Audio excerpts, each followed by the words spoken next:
Jeffrey's bad enough, but I'm glad I wasn't married to Jesus. The lesson this morning was the business in the Garden of Gethsemane. Jesus prays, the disciples keep falling asleep. He wakes them up and says, "Could you not watch with me 1 hour?" It's my mother. I overslept this morning. Flung on a cardigan. Got there just as everybody was standing up. It was Holy Communion, so the militants were out in force. The sub-zero temperatures in the side chapel doubtless adding to the attraction. Geoffrey kicks off by apologising for not defrosting the church. Subdued merriment. Mr. Medlicott has shingles, Geoffrey explains, and as is well known, has consistently refused to initiate us lesser mortals into the mysteries of the boiler. Helpless laughter. Mrs. Belcher read the lesson. Mr. Belcher took the plate round. "Big day for you," I said to them afterwards. The sermon was about sex. I didn't actually nod off, though I'd heard it before. Marriage gives the okay to sex, is the gist of it. But while it is far from being the be-all and end-all, you can say that again, it is nevertheless the supreme joy of the married state, a symbol of the relationship between us and God. So, Geoffrey concludes, when we put our money in the plate, it is a symbol of everything in our lives we are offering to God, and that includes our sex. I could only find 10p. Thinking about the sermon, during the hymn, I felt a pang of sympathy for the deity, being gifted with all that sex. No fun being made a present of the rare and desiccated conjunctions that take place between Geoffrey and me, or the frightful collisions which presumably still occur between the Belchers, not to mention whatever shame-faced fumblings go on between Miss Budd and Miss Bantock. It's all right if we offer it to God, Alice. Oh, well, if you say so, Pauline. Amazing scenes at the church door. Geoffrey had announced that after Easter the bishop would be paying us a visit, so the fan club were running round in circles. Miss Frobisher even going so far as to squeeze my elbow. Meanwhile, Geoffrey stands there, the wind billowing out his surplice, ruffling his hair. What who's who in the Diocese of Ripon calls his schoolboy good looks. I helped put away the books while he did his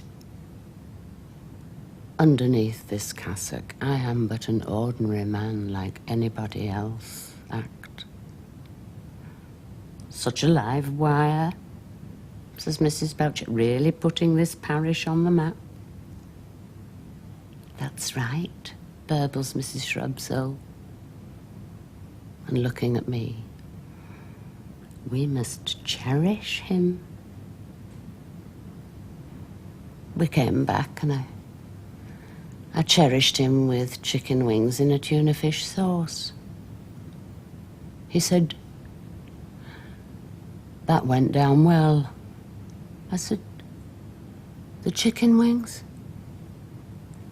"My sermon," he said, I felt it hit the nail on the head. Then he put his hand over mine, hoping, I suppose, having hit one nail, he might hit another, but I said I had to go round with the parish magazine. Good girl, he said. I can attack my paperwork instead. Road's busy. Sunday afternoon. Families taking a run out. Wheeling the pram. Walking the dog. Living. Almighty God, unto whom all hearts be open, all desires known, and from whom no secrets are hid, cleanse the thoughts of our hearts by the inspiration of thy Holy Spirit, that we may perfectly love thee and worthily magnify thy glorious name, and not spend our Sunday afternoons parked in a lay-by on the ring road, wondering what happened to our life.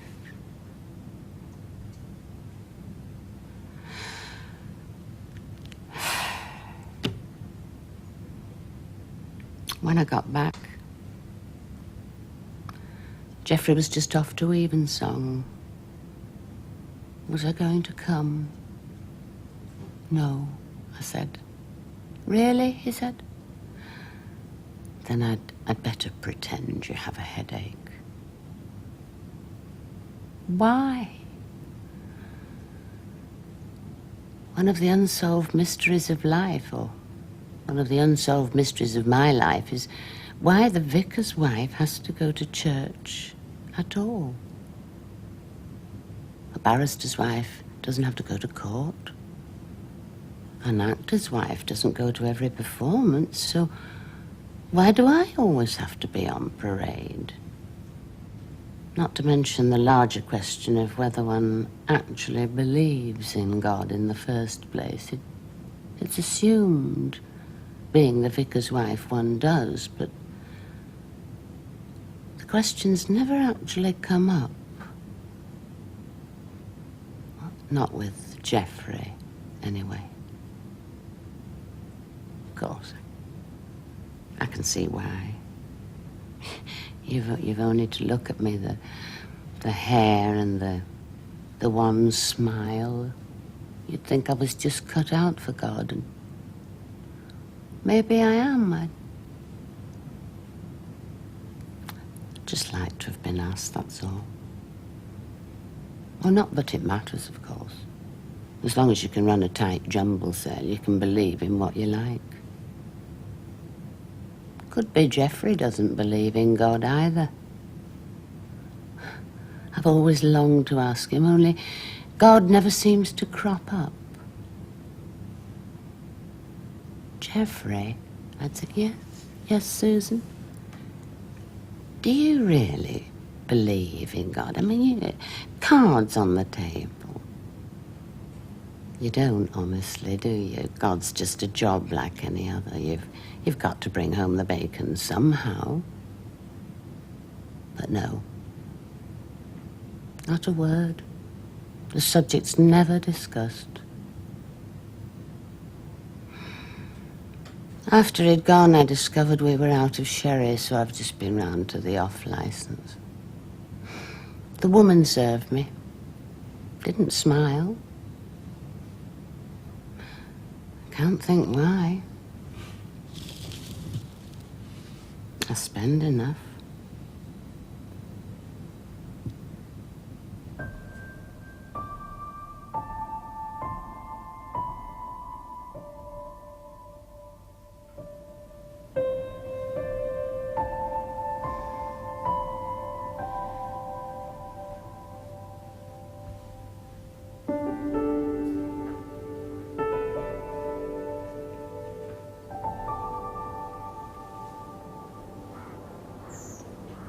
We were discussing the ordination of women. The bishop asked me what I thought. Should women take the services? So long as it doesn't have to be me, I wanted to say I'm quite happy if they're taken by a trained gorilla. Oh, yes, said Geoffrey. Susan's all in favour. She's keener than I am, aren't you, darling? I said, more sprouts, anybody?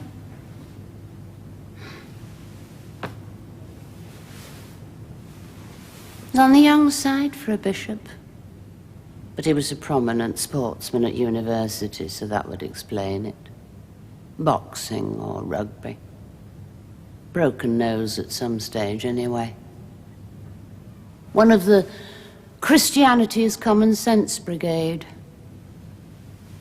Hobbies bricklaying, apparently. Refers to me throughout as Mrs. Vicar. Says he'll have beer with his lunch. Geoffrey says he'll join him, so this leaves me with the wine. Geoffrey's all over him because rumour is he's shopping round for a new archdeacon. Asks Jeff how outgoing I am. Actually says that. How outgoing is Mrs. Vicar? Mr. Vicar jumps in with a quick rundown of my accomplishments and an outline of my punishing schedule. It appears that on a typical day, I kick off by changing the wheel on the Fiesta, then hasten to the bedside of a dying pensioner. After which, having done the altar flowers and dispensed warmth and appreciation to sundry parishioners en route, I top off a thrill-packed morning by taking round meals on wheels. Somehow, and this to me is the miracle, says Geoffrey, somehow managing to rustle up a delicious lunch in the interim. The miracle somewhat belied by the flabby lasagna we're currently embarked on. The ladies, says the bishop, where would we be without them? Disaster strikes as I'm doling out the tin peaches. The jug into which I've decanted the carnation milk gets knocked over, it's possibly by me. Geoffrey, for whom turning the other cheek is part of the job, claims it caught his elbow. His lordship takes the same line, insisting he gets doused in carnation milk practically every day of the week. Still, when I get a dishcloth and sponges gaiters, I catch him giving me a funny look.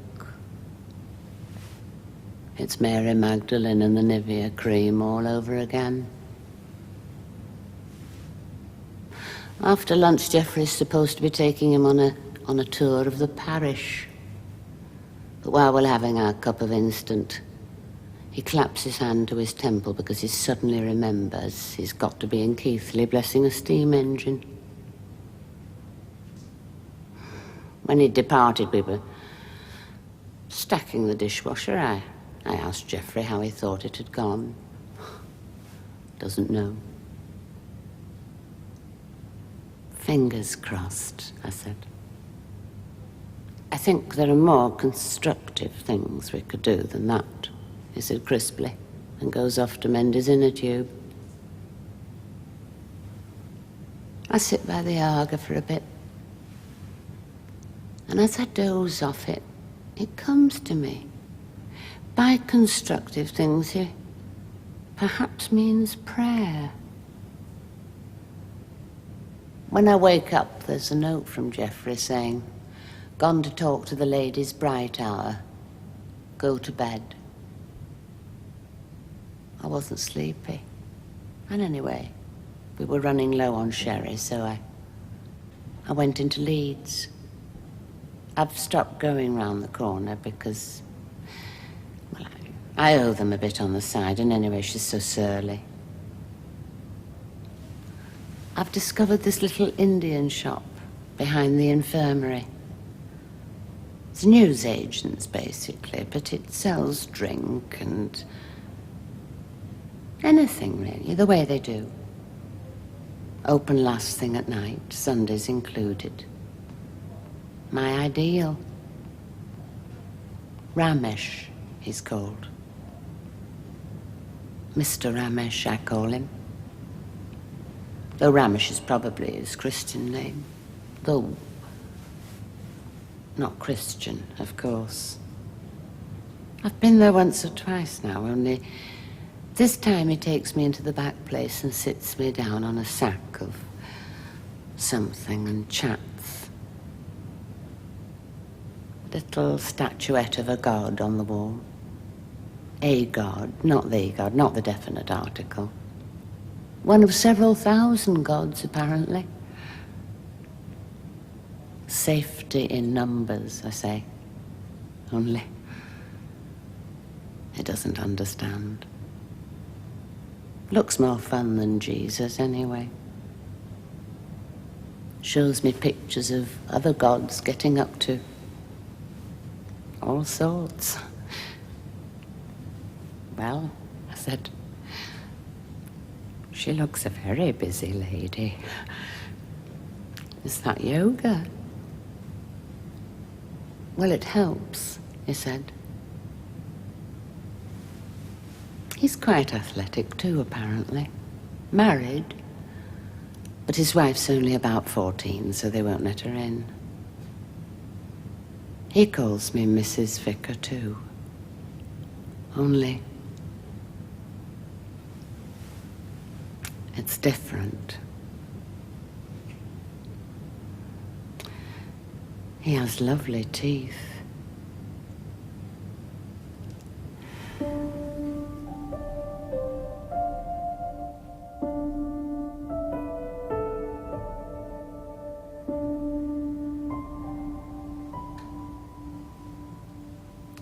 Once upon a time, I had my life all planned out.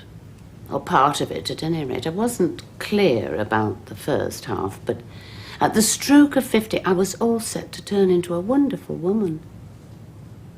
The wife to a doctor or local architect, chairman of the parish council, pillar of the WI, a wise, witty and ultimately white-haired old lady who always stood on her own feet until one day, at the age of 80, coming out of the county library, she falls under the weight of her improving book, breaks her hip, and dies peacefully, continently and without fuss, under a snowy coverlet in the cottage hospital. And coming away from her funeral, in a country churchyard on a bright winter's afternoon, people would say, well, she was a wonderful woman. Had this been a serious ambition, I should have seen to it I was equipped with the skills necessary to its achievement. How to produce jam, which, having reached a good rolling boil, successfully coats the spoon. How to whip up a Victoria sponge that just gives to the fingertips. How to plan, execute and carry out a successful garden fete. All weapons in the armoury of every upstanding Anglican lady. But no. I can do none of these things.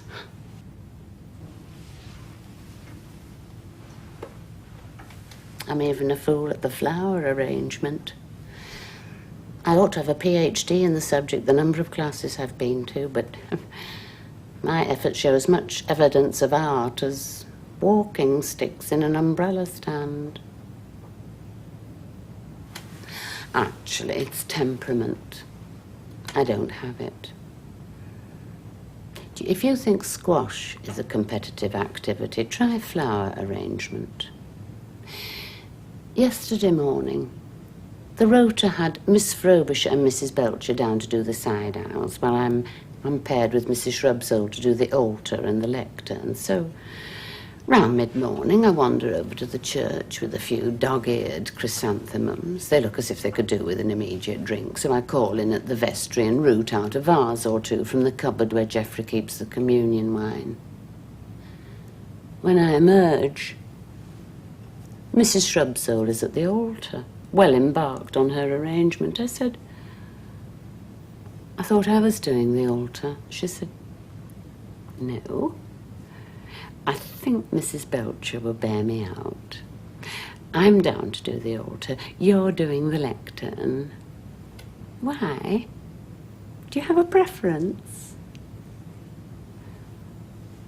The only preference I have is to shove my chrysanthemums up her nose, but I practice a bit of Christian forbearance and go stick them in a vase on the lectern. In the best tradition of my floral arrangements, they look like the poles of a wigwam, so I go and see if I can cadge a bit of backing off Mrs. Belcher. I said, are you using this? You're picking up a piece of mouldy old fern. Oh, yeah, I certainly am. She said, I need every bit of my spirea. It gives it body. So I wander over and see if Miss Frobisher has got any greenery going begging, only she's doing some Japanese number. Vase like a test tube, half filled with gravel in which she's throttling a lone carnation. So I retire to the vestry to calm my shattered nerves. When I come out, ready to tackle my chrysanths again, Mrs. Shrubsole has apparently finished and has fetched the other two up to the altar to admire her handiwork. So I wander up to have a look. Well, it's a brown job.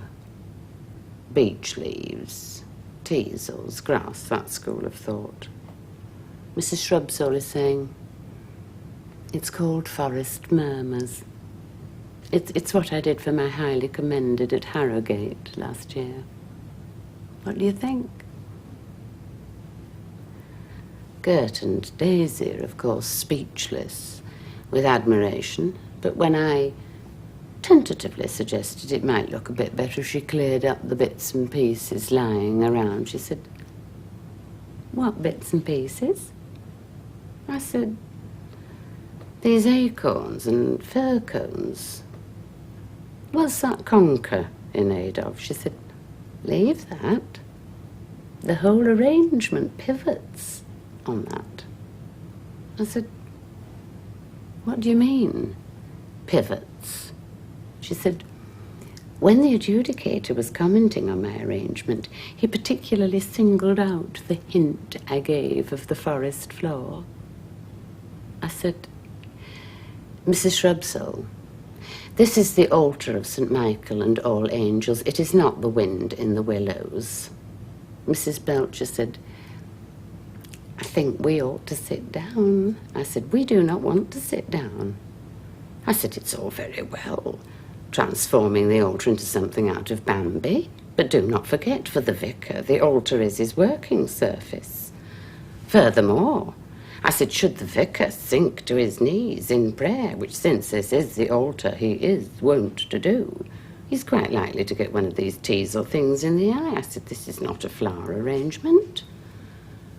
This is a booby trap, a health hazard. In fact, I say in a moment of supreme inspiration, it should be labelled has flaw. Permit me to demonstrate. And I began to get down on my knees, just to prove to her how lethal her bloody Forest Murmurs is, only I must have slipped, because next thing I know, I'm rolling down the altar steps and end up banging my head on the communion rail. Mrs. Shrubsole, who along with every other organisation known to man has been in St. John's Ambulance Brigade, wants me left lying down, whereas Mrs. Belcher is all for getting me onto a chair. Leave them lying down, says Mrs. Belcher, and they inhale their own vomit. It happens all the time. Only, says Mrs. Shrubsole, when they have vomited. She hasn't vomited. I say, no, but I will if I have to listen to any more of this drivel and begin to get up. Oh, is that blood, Veronica? Said Mrs. Belcher, pointing to my forehead. Well, says Mrs. Shrubsole, reluctant to concede to Mrs. Belcher on any point remotely touching medicine. It might be. What we need is hot, sweet tea. Oh, I thought that theory had been discredited, said Mrs. Belcher. But discredited or not, it sends Miss Frobisher streaking off in search of a tea bag. And also, it subsequently transpires to telephone all and sundry in an effort to locate Geoffrey. He's in York. at an interdenominational conference on the role of the church in some hitherto uncolonised department of life. Underfloor central heating, possibly. He tears himself away and comes haring back, thinking I'm at death's door, only finding I'm not has nothing more constructive to add than I have a lie down. This gives the fan club the green light to invade the vicarage, making endless cups of tea, and Geoffrey his lunch, and, as he puts it, spoiling him rotten, since this also licenses them to conduct a fact-finding survey of the housekeeping arrangements, or absence of same. Where does she keep the Duraglit, Vicar? A good time is had by all. Meanwhile, Emily Bronte's laid out on the sofa in a light doze. I come round, and Geoffrey's saying, "Mrs. Shrubsole's just going, darling." I don't get up. I never even open my eyes. I just wave and say, "Goodbye, Mrs. Shrubsole." Only, thinking about it as I drift off again, I think I may have said Mrs. Subsoil. Well, anyway, I meant the other. Shrub soil.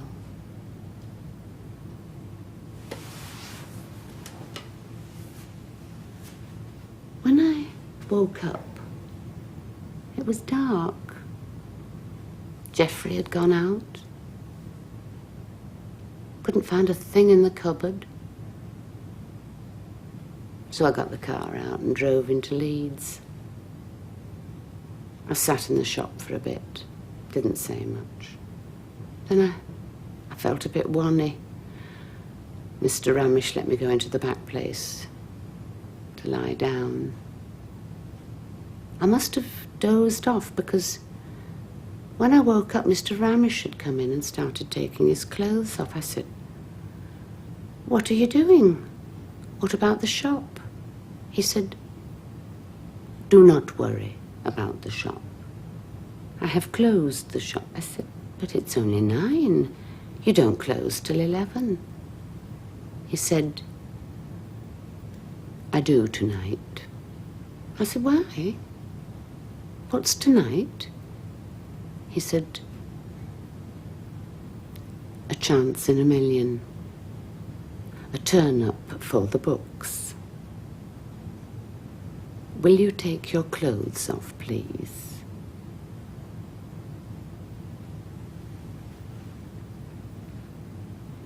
And I did.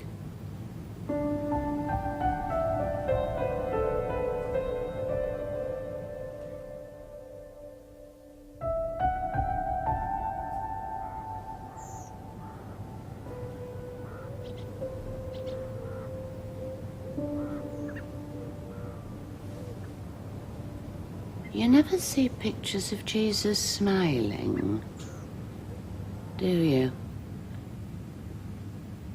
I mentioned this to Geoffrey once. "Good point, Susan," is what he said, which made me wish I'd never brought it up in the first place. Said I should think of our Lord as having an inward smile. The doctrine, according to Geoffrey, being Jesus was made man, so he laughed and smiled and did everything just like the rest of us. "Do you think he ever smirked?" I asked him. Whereupon Geoffrey suddenly remembered he was burying someone in 5 minutes and took himself off. If Jesus is all man, I wish they'd put a bit more of it in the illustrations. I was sitting in church yesterday, wrestling with this point of theology, waiting for the service to start, and it suddenly occurred to me something seemed to have happened to Geoffrey. The service should have kicked off ages ago, and he's still not appeared. Mr. Bland is filling in with something uplifting on the organ. Miss Frobisher, never one to let an opportunity slip, has slumped to her knees for a spot of unscheduled silent prayer. Mrs. Shrubsole, of course, is lost in contemplation of the altar, which is still adorned with forest murmurs. A trail of ivy round the cross, the final inspired touch. "Arnold," says Mrs. Belcher, "there seems to be some hiatus in the proceedings." Suddenly, the fan club are on red alert. She's just levering him up when I get in first and nip through here into the vestry to investigate. His Reverence is here, white-faced, every cupboard open, practically in tears. He said, "Have you seen it?" I said, "What?" He said, "The wine, the communion wine. It's gone." I said, "Well, that's no great tragedy. I'll pop out and get some ordinary." Geoffrey said, "They're closed. And besides, what does it look like?" I said, "Well, it looks like we've run out of communion wine." He said, "We haven't run out. There was a full bottle here on Friday. Somebody has drunk it."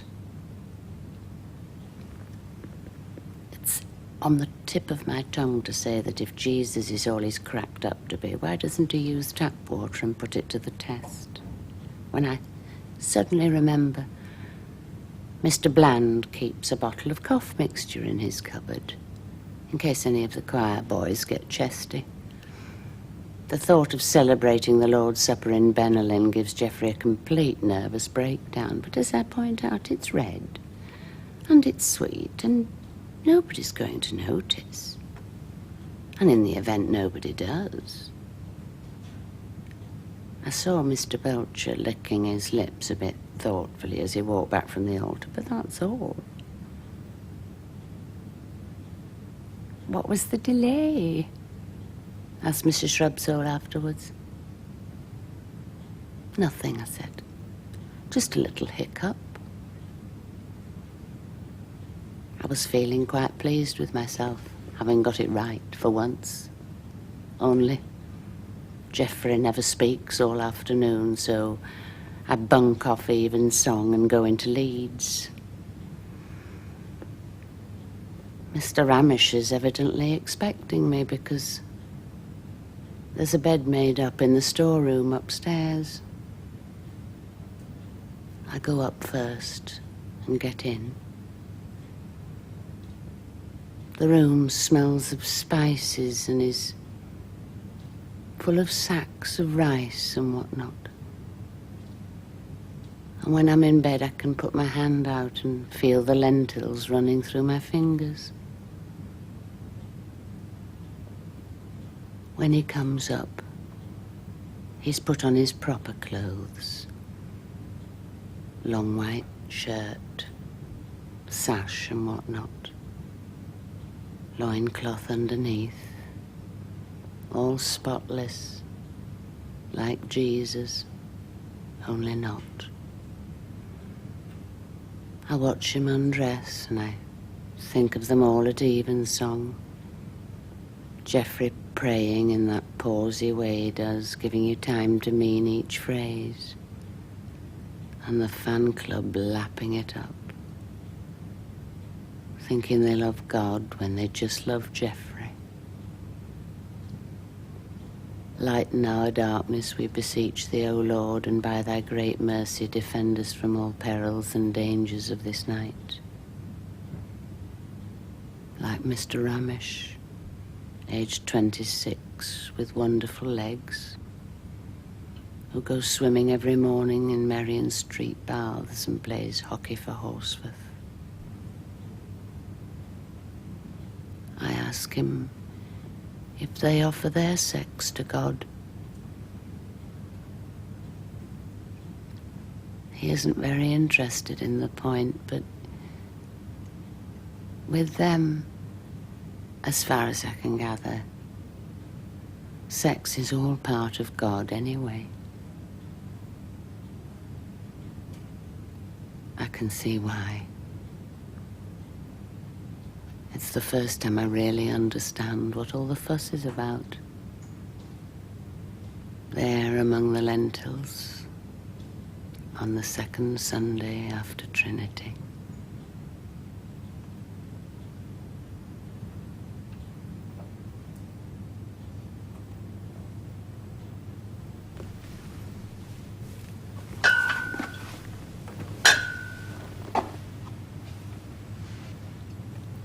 I just popped into the vestry. He's put a lock on the cupboard door.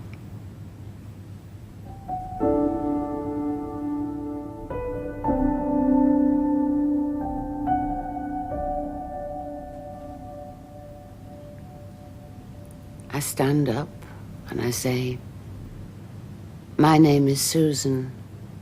I'm a vicar's wife, and I'm an alcoholic." Then I tell my story. Or some of it, anyway. "Don't pull any punches," says Clem, my counsellor. "Nobody's going to be shocked. Believe me, love, we've all been there."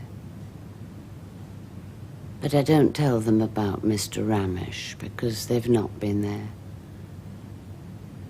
Listen, people. I was so drunk, I used to go and sleep with an Asian grocer. Yes. And you'll never believe this. I loved it. Every minute of it. Dear, oh dear. This was a real drunken lady. So I draw a veil over Mr. Ramesh, who once, on the feast of St. Simon and St. Jude, choral evensong at 6, daily services at the customary hour, put makeup on his eyes and bells on his ankles, and naked except for his little belt, danced in the back room of the shop with a tambourine. "So, how did you come to AA?" they ask. "My husband," I say, "the vicar. He persuaded me." But I lie. It was not my husband. It was Mr. Ramesh, the exquisitely delicate, polite Mr. Ramesh, who one Sunday night turned his troubled face towards me with its struggling moustache and asked if he might take the bull by the horns and inquire whether intoxication was a prerequisite for sexual intercourse, or whether it was only when I was going to bed with him, the beautiful Mr. Ramesh, aged 26, with wonderful legs, whether it was only with him I had to be inebriated. And was it, asked this slim, flawless and troubled creature, was it perhaps his colour? Because if not, he would like to float the suggestion that sober might be even nicer. So the credit for the road to Damascus goes to Mr. Ramesh, whose first name turns out also to be Ramesh. Ramesh, member of the Community Council and the Leeds Federation of Trade. Only none of this I say. In fact, I never say anything. And it's only when it becomes plain to Geoffrey, and this takes all of 3 weeks, that Mrs. Vicar is finally on the wagon. Who is it gets the credit? Not one of Mr. Ramish's jolly little gods, busy doing everything under the sun to one another, much like Mr. Ramish. Oh no.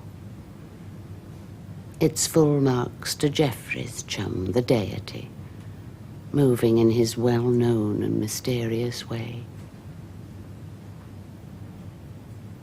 So now, everything has changed. For the moment, I'm a new woman, and Geoffrey a new man. And he brings it up on the slightest pretext. My wife's an alcoholic, you know. Yes, it's a great challenge to me, and to the parish's extended family. From being a fly in the ointment, I find myself transformed into a feather in his cap. Included it in his sermon on prayers answered, when he revealed that he and the fan club had been having these jolly get-togethers in which they'd prayed over what he called my problem. Practically sent me racing back to the Tio Pepe even to think of it. The fan club, of course, never dreaming that their prayers would be answered, are furious. They think it's brought us closer together. Geoffrey thinks that too. We were at some doleful diocesan jamboree last week. I'm stuck there with my grapefruit juice while he's telling the tale to some bearded cleric. Suddenly, he seizes my hand. "We met it with love," he cries. As though love were some all-purpose antibiotic. Which to Geoffrey, it probably is. And it goes on. The mileage in it endless. Like a fool, I said to Geoffrey, when I stood up at AA, I sometimes told the story of the flower arranging. Result? He starts telling it all over the diocese. First time was at a conference on the supportive parish. Gales of deep, liberated, caring laughter. He's given the act a new twist now, and tells the story as if he's talking about one of his parishioners. And at the end he says, "Friends, I want to tell you something." Deep hush. That drunken flower arranger was my wife. Silence, and the applause. Terrific. I've caught some of the other young, upwardly mobile parsons sneaking looks at me now and again. You can see them thinking, why weren't we smart enough to marry an alcoholic, or better still, a drug addict? Problem wives whom we could do a nice redemption job on, there on our own doorstep. There's no stopping Geoffrey now, with cries of tried in the fire and come through with flying colours. He grips my hand in public, nay, brandishes it. "We're a team," he cries. Looks certain to be rural dean. And that's only the beginning. As the bishop says, just the sort of man we're looking for on the bench. Someone with a seasoned compassion, someone who's looked life in the face, someone... This is the bishop talking. Someone who's been there, Mr. Ramesh sold his shop. He's gone to India to fetch his wife. She's old enough now, apparently. I went to the shop last Sunday. There was a boy there, painting under new management on the window. Spelled wrong. Something underneath in Hindi. Spelled right, probably. Said he thought Mr. Ramesh would be getting another shop only in Preston. They do that, Asians. Build things up, get them going nicely, and then take the profits and move on. It's a good thing, really. We ought to be more like that. More enterprising. My group meets twice a week, and I go religiously. That's what it is, of course. The names are different. Frankie and Steve, Susie and Clem, but it's actually Miss Frobisher and Mrs. Shrubs all over again. That's what Geoffrey would call the wonderful mystery of God. I never liked going to one church, and I end up going to two.